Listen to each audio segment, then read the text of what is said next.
Hello again and welcome to another episode of Educational Insights at Five Plan Partners. I'm Mark Hume, and today I want to talk to you about some housing solutions for estate planning situations that could occur to some of you in life, just depending on where your life takes you. So today's example is a gentleman is widowed. He has two biological children that are grown adults. He's getting remarried to someone who is 10 years younger than him. The solution in this situation, because it's reasonable to think that he's going to pass away before her based on typical life expectancies, his desire is for her to be able to live in the home for the rest of her life, but for his two biological children to inherit that home and to do with it as they see fit once she has passed away. So the solution to that is called a life estate. It involves a restructuring of the deed, though I would recommend that this is only implemented in the will of the father that we're discussing here. So that triggers the life estate deed once he has passed away. And so the stepmother in this situation will be who we'll refer to as the life tenant. And the two biological children will be referred to as the remainder men.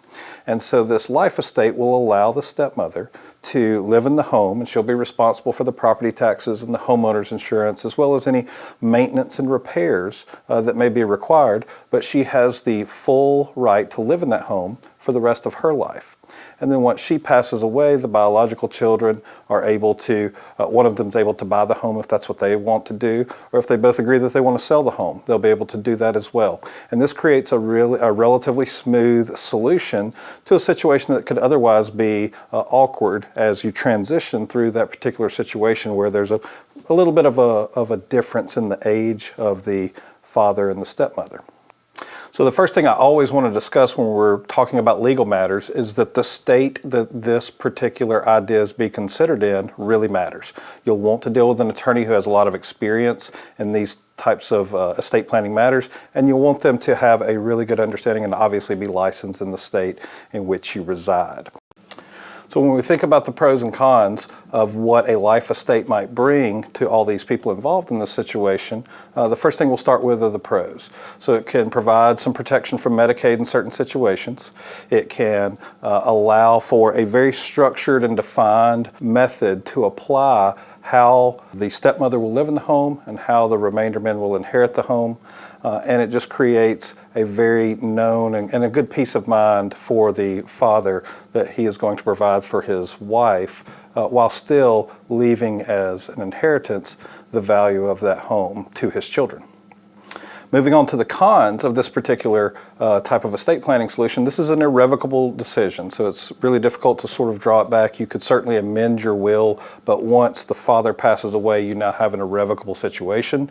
And so if there is any type of tension between the stepmother and the biological children that has evolved over time, that could certainly be a negative. Also, dealing with the maintenance and the repairs, the remainder men may have a different expectation over the stepmother of what's reasonable maintenance, because they may be wanting to sell the home and it be in really good shape, and she may just be wanting to get by. Another consideration is that the life tenant and the remainder men all have to unanimously agree if there's going to be any type of business transaction involving this particular piece of real estate. So if the life tenant wants to leave and move somewhere else, and wants to sell the property, then they would all have to agree and come to terms, and that can be difficult when you're dealing with three different financial interests.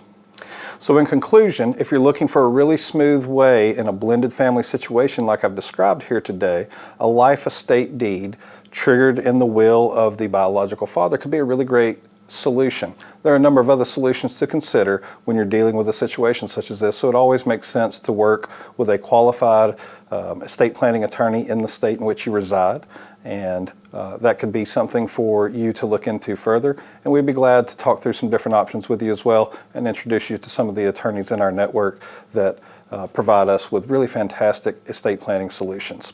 So thanks for stopping by today, and I look forward to seeing you next time.